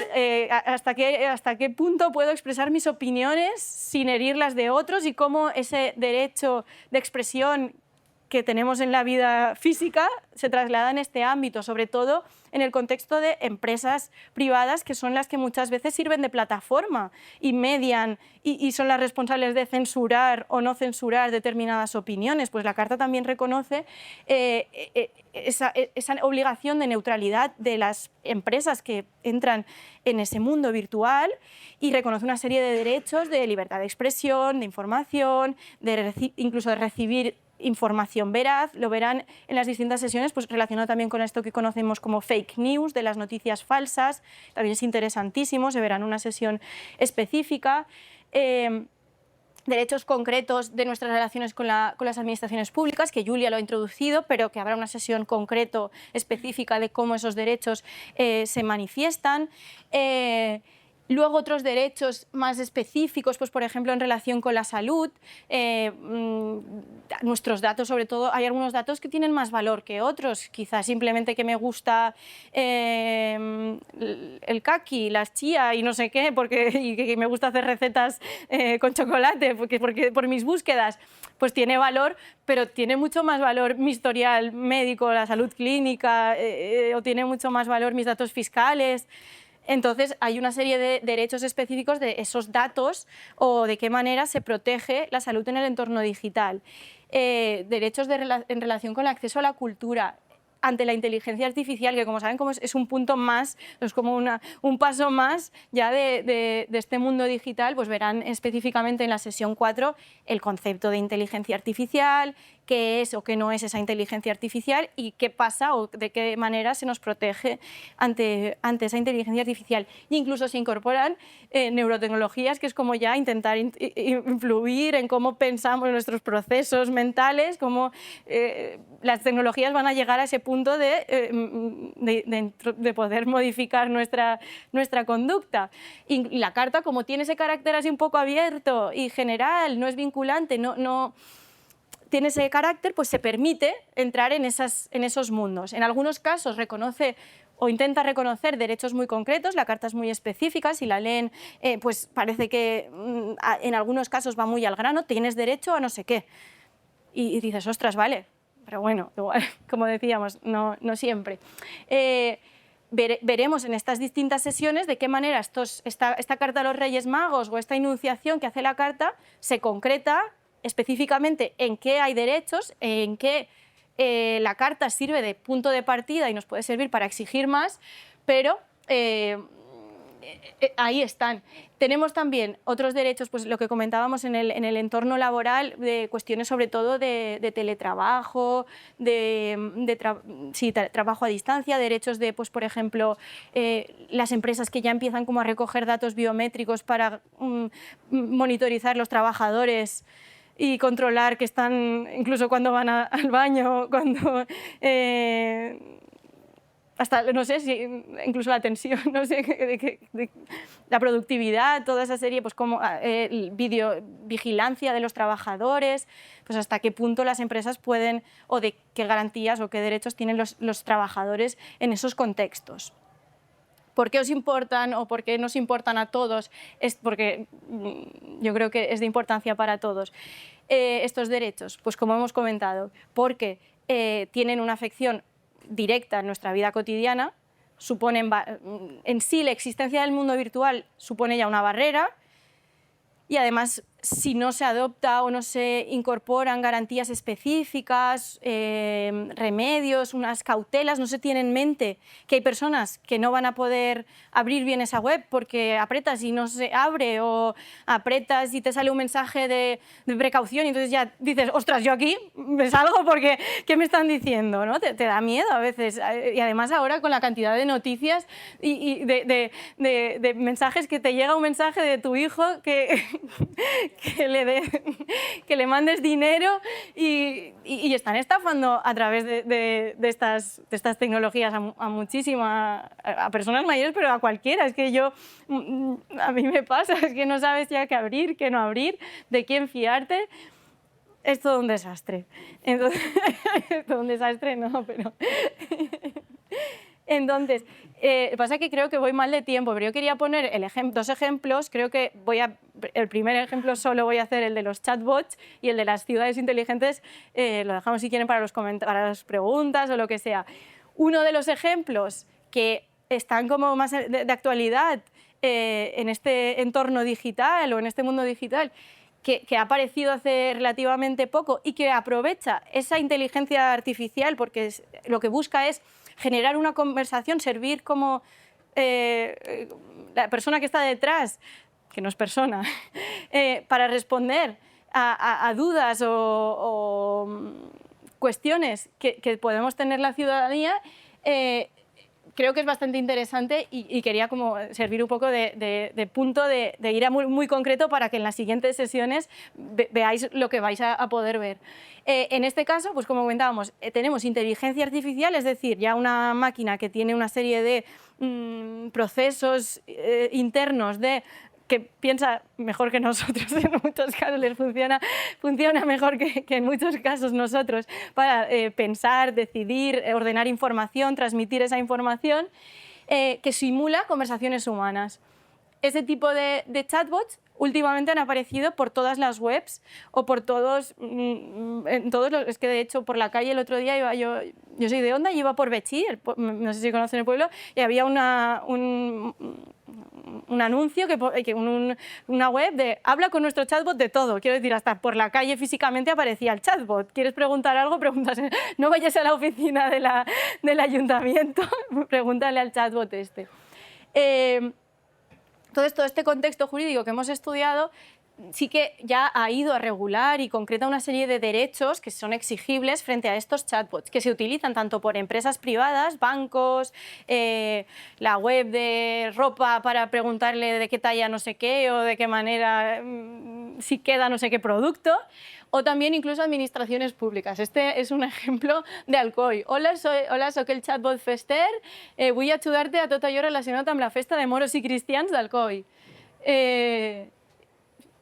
Y ahí quien entre en esa web pues le podrá preguntar al chatbot de las fiestas de Alcoi sobre cosas, pues las licencias para poner una carpa o para organizar un concierto, requisitos. El más conocido, o el que yo creo que más habréis visto este año, quizás sea el asistente virtual de la plataforma de la renta, que también la agencia tributaria tiene un chatbot en el que tú le puedes preguntar cosas que puede tener implicaciones jurídicas la respuesta que te dé ese chatbot. Si te aconseja mal o te dice, sí, puedes, dedúcete ese gasto, y después está mal deducido, pueden imponerte una sanción después. Eso pasaba ya, a mi madre le pasó, de ir a una oficina de estas que hay de la agencia tributaria, le aconsejaron aplicarse una deducción y después procedimiento sancionador, y ve si busca tú a la que te ayudó. Quizá en este contexto lo bueno es que, como siempre, el mundo digital deja rastro, pues siempre podrás pedir a la agencia tributaria, escucha, recupere esa conversación. Pero bueno, más allá de esa posible garantía respecto del mundo físico, que en el mundo físico ves y busca a quién te atendió, porque ni me acuerdo, y que diga a ver qué dice, qué dijo, y qué digo yo que dijo. Una de las garantías que a través de las distintas normas, sobre todo el Reglamento Europeo de Inteligencia Artificial, se ha incorporado es la obligación de informar que es un sistema automatizado. Es decir, tienes que saber que estás hablando con una máquina. ¿Es una tontería? Pues no. Saber que no es una persona la que hay detrás y es una máquina garantiza una serie de cuestiones y ya te hace pues, saber con quién estás hablando. Y es necesario informar que es un sistema automatizado y que no es vinculante, genera derechos, es como informativo. Pasa que es que nos podemos confundir muchísimo hablando con estos. Entonces, la principal garantía es que es necesario informar que es un sistema automatizado. Pues, por ejemplo, yo aquí no lo veo, bueno, asistente virtual, se entiende, pero es que igual no. Se formule una pregunta. Una conversación no tiene... No, tiene carácter de mera información de los criterios administrativos existentes. No sirve para nada. Si desea plantear una consulta tributaria escrita, debe dirigirse a la Dirección General. Sí, es como que tienen que introducir ese mensaje de... Pero yo tampoco deduzco de ahí claramente que la respuesta, no sé si después... que quien te está contestando es una inteligencia artificial, es una máquina y no es Teresa Jimeno que está ahí contestándote a ti. Es una consulta vinculante, no tiene responsabilidad. No hay, como no hay... He sido funcionario. Entonces no hay responsabilidad. Vale. Entonces, otra de las preguntas que yo creo que iréis viendo es qué pasa cuando estos sistemas, en este caso los chatbots, te dan información errónea. Hay una sesión específica dedicada a la responsabilidad patrimonial de las administraciones públicas con la profesora Ana María de la Encarnación, el 18 de diciembre, previa Navidad, para que sepan bien antes de Navidad qué pasa. Pero básicamente es si tú confías, no te ha avisado, no te ha informado que es un asistente virtual, no te ha informado de que esto simplemente es una mera información, no te avisa de nada, tú confías y en base a eso pides, pues puedes llegar a poder exigir. Lo veré en concreto, bueno, depende del nivel de error, es difícil, pero yo creo que en determinados contextos sí da pie a daños muy concretos y que se pueden vincular en específico con estos asistentes, sí que pueden dar pie a esa responsabilidad. Yo creo que hay que forzar a que eso sea así y si no lo es, pues... Sí, pero asistente virtual no dice que es una máquina o una persona. Sí, pero Da igual. Aunque sea una persona, mientras no pidas una consulta vinculante. Ya, pero consulta vinculante... Lo que quieres es un asesor particular, tú vas a... Pero tú puedes tener un chat del ayuntamiento que te diga, para hacer unas obras de no sé qué, me hace falta una licencia de obras o una declaración responsable. Y te puede contestar mal. Y después lo has tramitado mal. O me hace falta no sé qué documento. Y hay cosas que son menores, que luego se subsanan, que luego se arreglan, pero puede que eso lleve a un punto... Entonces, esas cuestiones en concreto con Ana María de la Encarnación, con la profesora Ana María de la Encarnación las verán en concreto. Dejo el tema de las ciudades inteligentes porque nos estamos yendo de tiempo y simplemente agradecerles la atención y ahora las preguntas, pues tanto a Julia como a mí nos comentan. Había dejado aquí el ejemplo, por ejemplo, perdón, porque vean del nivel de avance que tenemos, que es que dentro de los algoritmos que ya están utilizando nuestras administraciones públicas, pues hay algoritmos que incluso ya detectan el cáncer o sirven para detectar determinadas enfermedades a través de resultados de imagen y lo hacen mucho mejor de lo que lo hacen los médicos que miran esas fotos o esas radiografías o esas resonancias. Es como del nivel en el que estamos ya y de cómo el derecho pues muchas veces llega tarde y el derecho va un poco por detrás de la realidad.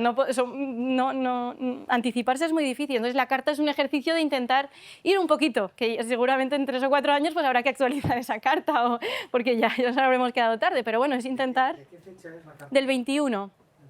O sea que ya va tarde y seguro que ya han cambiado tanto las cosas desde que se aprobó que seguro que ya muchos conceptos concretos lo verán con los profesores en relación con cada uno de los artículos o apartados de la carta, que seguro que les criticarán, estoy segura, específicas previsiones que o ya se han quedado viejas o que incluso podían haber sido un poco mejores en su redacción inicial porque... ya que estaba esa carta de los Reyes Magos, pues podría haber sido más ambiciosa. Hay críticas a la carta también de que podría haber sido incluso más, ya que no es un documento vinculante. Lo irán viendo en las distintas sesiones. Gracias. Y ahora ya preguntas. ¿Alguna duda? Sí tienes. ¿Pregunta? Y quizá no preguntas, a lo mejor incluso comentarios, Claro. ¿no? Que nos ayuden a Un nosotros. comentario con respecto a lo de un tema de Sí. público. Perdón. La diferencia entre derechos fundamentales y derechos como son el derecho, por ejemplo, a la vivienda, que no es un derecho fundamental, que para mí es básica y creo que mucha gente no tiene clara. Sí, claro, la Constitución distingue, hay dos niveles, de hecho están diferentes capítulos del texto constitucional y la capacidad de exigirlos directamente es diferente en el derecho a la vivienda. Los derechos se concretan, ¿no?, en ese desarrollo a través de las leyes, ¿no? Entonces, hay unos que tienen una protección especial, derechos fundamentales, ¿no?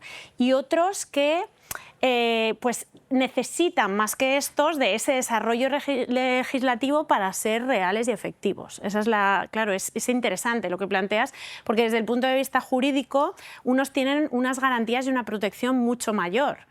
Entonces, claro, el tema digital se mezcla un poco en todos. Entonces, no es lo mismo cuando va a derechos fundamentales, obviamente, porque si tú reinterpretas ese derecho, por ejemplo, a través de la Carta, pero es un derecho fundamental, los sistemas de garantía y de protección son más fuertes, es decir, lo puedo pedir directamente. Sin embargo, en otros, como es derecho a la vivienda, han necesitado de que las leyes desarrollen esos contenidos y además los mecanismos de garantía y defensa no son tan directos, por así decirlo. No vamos a explicar procedimentalmente cómo, jurídicamente, ¿no?, porque no tiene mucho sentido, pero sí que es verdad que se distinguen, ¿no?, unos derechos fundamentales de otros, como puede ser el derecho a la vivienda, que eso no quiere decir, siguen siendo derechos y siguen requiriendo de la actuación pública para su realidad, para su efectividad, ¿no?, ya sea a través de la aprobación de una ley, la aprobación si tiene algo que ver, claro, derecho a la vivienda digital ahora mismo no se me ocurre un ejemplo, pero claro que tienen, o sea, que tienen que tener ese desarrollo también normativo y de contenidos y sobre todo estar presentes en cualquier actuación pública. Independientemente, obviamente, que sean fundamentales o, como el derecho a la vivienda, no. ¿Puedo? Es que yo el derecho a la vivienda tengo... Precisamente ella es más... Yo de derechos digitales sé, pero me estoy más especializada en estas cuestiones, entonces me llevas a mi terreno. Yo creo que específicamente está regulado en un apartado distinto de la Constitución, pero se han aprobado muchas normas, hay mucha jurisprudencia de tribunales supranacionales que reconoce una serie de garantías. Y mi tesis es que actualmente no es un derecho fundamental, pero sí que contiene elementos que pueden ser directamente exigibles. No podemos cualquier persona exigir una vivienda, pero, por ejemplo, podemos exigir que haya unas garantías en los desalojos, eso sí que ya está reconocido y eso sí que ese privarte de la vivienda existe ese derecho y se puede exigir que haya una serie de garantías para que nadie te eche de casa. O por ejemplo, perdón, no, dos ideas más. O por ejemplo también el derecho a que las casas tengan unas condiciones de salubridad. También ya está incorporado en nuestro ordenamiento jurídico unos mínimos. No se pueden construir casas desastrosas, que sean infraviviendas directamente, pues existen todavía, pero ya no se pueden construir de nuevo. Hay una serie de elementos mínimos que yo considero que ya son derechos subjetivos y que se pueden exigir en concreto en nuestro ordenamiento jurídico, también para personas muy vulnerables, dar una solución habitacional. Eso ya está incorporado también, pero tienes que ser muy vulnerable, no puede ser. También es que hay muchos derechos que hay que tener en cuenta que necesitan una dotación presupuestaria para... Es que el tema del dinero, los derechos valen dinero. Entonces, hay derechos que es más fácil, pues el derecho a la libertad de expresión, pues ante vulneraciones pues se reacciona, pero hay otros derechos que cuesta dinero, pues el derecho a la sanidad, a la salud o el derecho a la educación, pues no hay unos derechos absolutos a todo lo que yo quiera. Hay tratamientos que no se cubren o hay tipos de formaciones que no están, pues ahí es un poco la carta de lo que las leyes incorporan. Y yo creo que en la vivienda pasa eso, lo que pasa es que es muy de mínimos, hay que nutrirlo más. Y claro, además es que yo creo que especialmente el derecho a la vivienda toca tanto O sea, implica también los derechos fundamentales. O sea, exacto. toca tanto el desarrollo efectivo o el ejercicio efectivo de derechos fundamentales que, claro, no está ahí formalmente, pero es verdad que está cerca de los otros, porque una vida digna, una integridad física, La intimidad. la intimidad. Entonces, la vivienda es verdad que formalmente está en Todos. otra Es un parte del presupuesto, texto es un constitucional, presupuesto para todos. pero toca mucho los otros y además yo creo que la realidad, la carencia, ¿no? Las dificultades de acceso hacen que llamen la atención de decir, bueno, ¿por qué se está ya no llega al derecho? Es que parece como un privilegio, ¿no? Entonces, estamos hablando todo el rato de lo mismo, de repensar el contenido de los derechos, porque la realidad cambia. Entonces, lo repensamos gracias a la Carta por la digitalización, por ejemplo, porque los derechos que en su momento se pensaron cuando el entorno digital no implicaba como implica ahora nuestro día a día, pues se refleja también en el ejercicio de nuestros derechos, ¿no? Un segundo comentario. La Constitución, que necesita una reforma urgente. Lo que pasa es que las mayorías que hay en el Congreso son... porque es una Constitución muy rígida y es muy complicado reformarla, pero yo creo que necesita una actualización, vamos, En muchos aspectos. descarada. Este, por ejemplo, En el mundo muchos digital aspectos. es uno de ellos, pero hay muchísimos más. Sí, totalmente. ¿Querían tus compañeros también? Hay una reivindicación muy importante, bajo mi punto de vista, que habla de o que pide blindar las pensiones en la Constitución. ¿No están blindadas o sí? Creo que no, pero bueno. No lo están, ya y lo sé. específicamente lo que Ya se lo ha sé, hecho pero- es, de hecho, al pero tampoco contrario. hay- La reforma tampoco que hubo en dentro de 2011 esa Carta de del Derechos- artículo 135, forzada por la Unión Europea, un poco para garantizar la estabilidad presupuestaria en nuestro ordenamiento jurídico, va en la línea contraria, más que en esa línea. La reforma que hicieron los partidos PSOE y PP en 2011 fue justo al revés. Lo que hay que garantizar es que los presupuestos no se van mucho los déficits, exacto. Pero no además es muy complicado porque como la evolución va a ser de haber Ese mucha más población mayor, ese 73, no, de alguna manera va a tener que salir el dinero. o sea, va a tener que salir el dinero. a efectos formales, ese 50, ¿no? que motiva, o sea, que sobre el que se construye el sistema de pensiones, formalmente es el artículo 50, no está dentro de ese listado de derechos y libertades fundamentales que tienen vivienda, es como el de la es vivienda. igual que la vivienda, no están en el otro listado, ¿no? que están, que por qué no hacerlos efectivos y dotarlos de contenido, que es la obligación, lo que, ¿no? Pero, claro, ¿dónde? ¿Hasta dónde? Por lo que dice Claudia también, porque, claro, implica recursos, ¿no? La dotación de recursos. Entonces, claro, ¿de dónde los saco? ¿Los pongo aquí, los pongo allá? Eso ya, bueno. Ya, pero también implica el que hay una serie de personas que han estado durante muchos años pagando lo que me has pedido que pagara, diciéndome que a partir de cobraría esto y esto. Ahora no me cuentes historias de que no hay dinero. ¿Qué te parece? Ya, lo que pasa con el sistema de pensiones y la manera en la que está articulado es que tu dinero no se guarda para ti. Tu dinero va para los de ahora. Entonces, de aquí... Eso ya te lo inventas.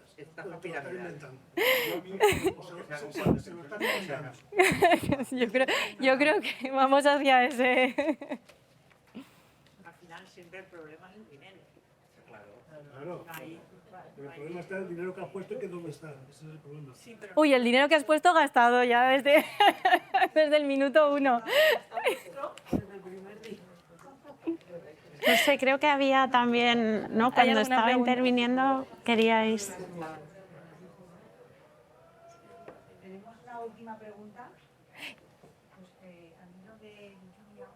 No sé si se me oye. Bueno, al hilo de Julia, que es por poner un ejemplo de lo que has dicho, que dices, bueno, pues si me ayudáis en...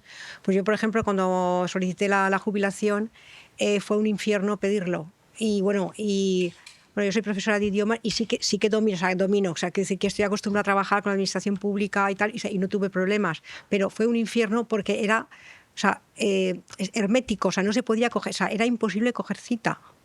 Y me dijeron que, bueno, y aparte que no coger cita, el día que yo conseguí la cita, presencié un montón de personas que venían a pedir información, por lo que has dicho tú, que nos protege, o sea, primero está la Constitución, después las leyes, y que el área digital no merma los derechos de las personas pues no debería, pero es que sí que lo merma, pero de forma brutal, porque las personas estaban ahí sin cita, pero venían solamente a preguntar y lo único que recibían era un bofetazo, o sea, un bofetón diciendo, pues no, usted entre en la web y tal y que cual. Y hay gente que incluso a veces puede ser que no tuviera ni móvil, porque algunas personas no tenían ni móvil o no tenían acceso al móvil o a la información y al derecho a pedir cita y al derecho a que la atiendan, aunque sea para decirle escribo una carta o llame por teléfono, porque el teléfono no funciona, eso es otra.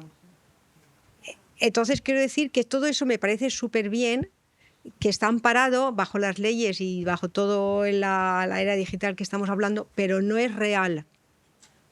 Y luego, o sea, en otros aspectos que no quiero entrar más en detalle, pero en ese aspecto fue brutal porque es una cosa muy importante. La gente no está ahí para pedir una entrada para el cine, que no sabe entrar para ir a comprar una... O sea, también es importante, pero en estos casos es mucho más importante porque era, pues a lo mejor para una baja... Sí, te da para cosas acceso al bastante ejercicio importantes, del derecho, y no están allí para claro. perder el tiempo. Y entonces, nada más que se encuentra una puerta cerrada y eso es un hecho.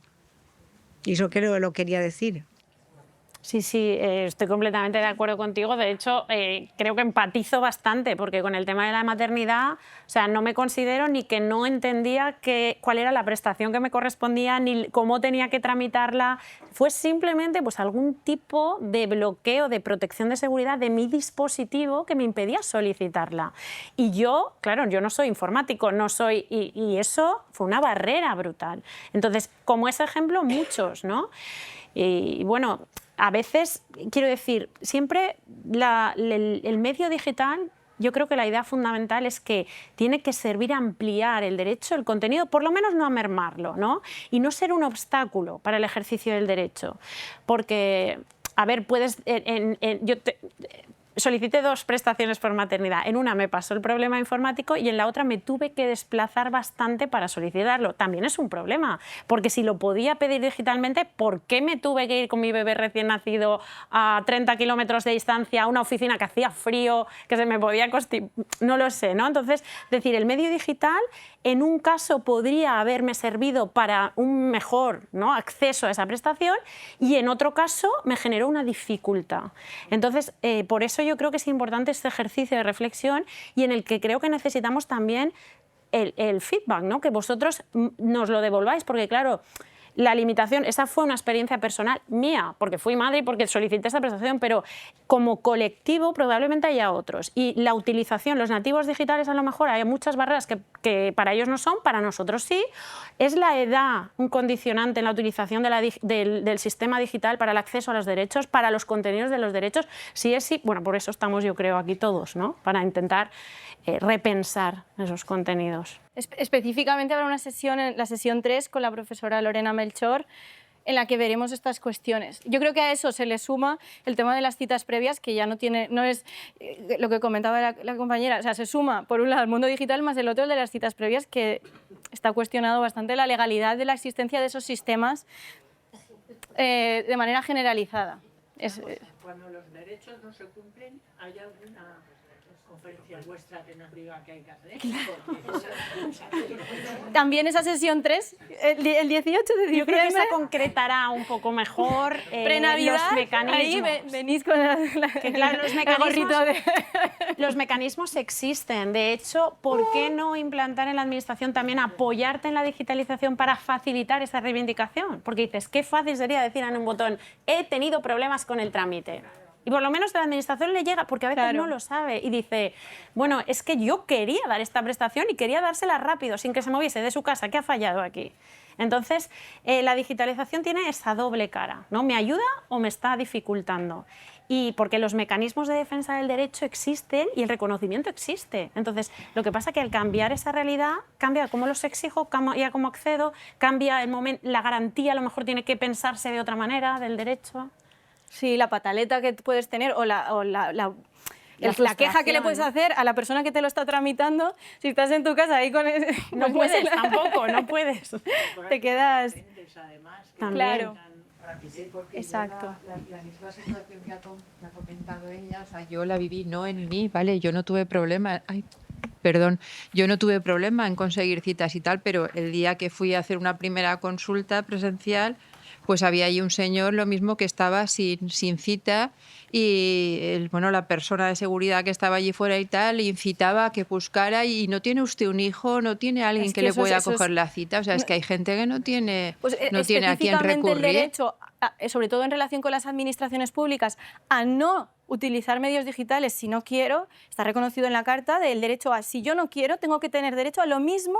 Sí, pero si a ti te están diciendo que no y no te dejan ni entrar a la oficina y tal, y es no te una dejan coger vulnera- cita, o sea, es que es una manera de infravalorarte total. Sí, o además sea, te es que sientes fatal. fatal, Fatal. fatal, Te hacen sentir mal. mal y O como sea, si no supieras sí, nada. Y sí, como sí, si... sí. De hecho, O sea, este es- ejemplo también lo iba a citar porque me llamó mucho la atención. Es decir, los guardias de seguridad ayudan en la solicitud de cita y realmente no es su función. Es que no es su función. Pero bueno, gracias Sí, de sí, seguridad, sí, ¿no? sí, Pero sí. que yo creo que por eso somos personas y al final nos entendemos. Es decir, es que aquí la gente no sabe qué tiene que hacer pam, pam. Y yo ya lo sé, porque lo estoy viendo todos los días. Entonces, ¿qué me cuesta decirle es así, no? Pero claro, ya de primeras está mal diseñado. Porque es que, ¿cómo es posible que llegue aquí gente que no sabe, que tiene que pedir cita? Que eso ya pues son los problemas que se manifiestan, ¿no? Y que yo creo que hay voluntad de solucionarnos, ¿no? La Carta es un poco ese intento, dices, bueno, no tiene valor normativo. Es cierto, pero ayuda a repensar los contenidos que ya tenemos y los sistemas que ya tenemos de otra manera. Es ¿no? que yo Porque creo que al final esa reflexión. una cosa fundamental también sería por parte de las administraciones públicas, o sea, formar a la gente A sus de mismos cierta edad a trabajadores. utilizar, no a sus Incluso- trabajadores y o sea, a los usuarios, ¿no? Porque no todo el mundo tiene Pues en parte este pues cierta curso formación. es eso, en parte este curso es esas políticas de promoción. Sí, pero Pero bueno, en parte este curso es eso, pero sí, incluso, y el personal, esa posibilidad de empatía, la redacción de las cosas, a veces es que lees cosas y ni se entienden, no están escritas de una manera que Y no hace falta que una persona las pueda entender. discapacitado, quiero decir. No, y que lees o sea, y dices, no. pero aquí ¿qué tengo que poner? O, Sí, sí. no entiendes ni lo que te dicen. Pues hay que pensar el lenguaje, la manera de redactar, que sea claro, que sea fácil, no accesible solo para eso, personas que no se ven, sino para Claro. todos. Que Que no haya... Sí que creo que hay aplicaciones que son solamente para utilizar en el ordenador, no para utilizar en el Claro. móvil. Creo que hoy en día utilizamos mucho más el móvil. que el ordenador. Sí. Con lo cual, yo creo que tenía que hacer todas las aplicaciones que fueran compatibles tanto con el móvil como, Sí. tanto con el móvil como con el ordenador. Vamos, yo hago mi declaración sobre la renta con el móvil, por ejemplo, sin más lejos. sí, de hecho, yo creo que eso sí que un poco está cambiando, porque efectivamente se dan cuenta. Lo que pasa es que genera problemas añadidos. Fíjate, yo no sé, creo que lo he nombrado en la exposición. Esto que decía del patrón, los ayuntamientos están mandando WhatsApps a la profesión extranjera. Pero claro, yo, por ejemplo, pienso, dispersa un poco los canales, porque yo os hablo del colegio de mi hijo, tengo 4 vías de acceso a la información del cole. La página web del colegio, el Telegram, la web familia, el grupo de WhatsApp de padres, el grupo de... Y entonces llega un momento que yo digo, bueno, esto del comedor, ¿dónde me lo mandaron? Y esto también dificulta. Entonces dices, claro, el móvil muy útil o el WhatsApp de repente perfecto para esta... Pero hace falta también un poco un ejercicio, a lo mejor, de unificación también de esos canales, porque dices, bueno, si vamos al móvil 2, pues vamos, ¿no? O doy la posibilidad a los dos, aunque la página sea la misma, que haya, porque eso ya existe, ¿no? La misma página, cuando tú entras por el móvil, es otro formato. Que O sea, sea ya te automático, que deriva, ¿no? automáticamente Cuando tú el entras por el formato- ordenador, es este formato, y cuando entras por el móvil, otro, que obviamente es fenomenal, y en esa dirección yo creo que hay algún esfuerzo ya. Pero bueno, también yo creo que genera otros, ¿no? Porque dices, abres canales y multiplicas pero bueno. Pero sería tan sencillo como cuando te da un error la página, en lugar de poner E05, E04, oiga, no, diríjase a la página web. Exacto. Tan sencillo como eso. Sí. Porque te dirigen a errores que tú dices, en mi móvil soy yo, en la página es que no hay línea. No lo sabes. Decir, diríjase a la web, diríjase, Vuelve a intentar, bueno, no sé. error, Bueno, ahora, por especificar ese ejemplo, error. sí que suele ser común en la tramitación en las administraciones públicas, sueles tener un apoyo en cuestiones técnicas. Hay un teléfono, por ejemplo, que si tú en trámite te encasquillas, no puedes seguir o no sabes exactamente qué es lo que te pasa, suelen poner un teléfono como diciendo, llamas y pregunta a ver qué puede ser. Y te dicen, pues cambia, no te metas por Google, métete por otro navegador. Pero claro, todo este lenguaje también cuesta de asimilar, porque yo... O sea, pienso, no sé, o sea, le cuesta saber que hay un navegador que se llama Firefox, que hay un navegador que se llama Chrome, y claro, empieza a costar ese lenguaje también, ¿no? Y me costará a mí dentro de 5 años si no estoy un poquito atenta, porque... Entonces, bueno, es para invitar un poco a reflexionar, ¿no? Bueno, gracias por estar aquí. Nos vemos. Gracias.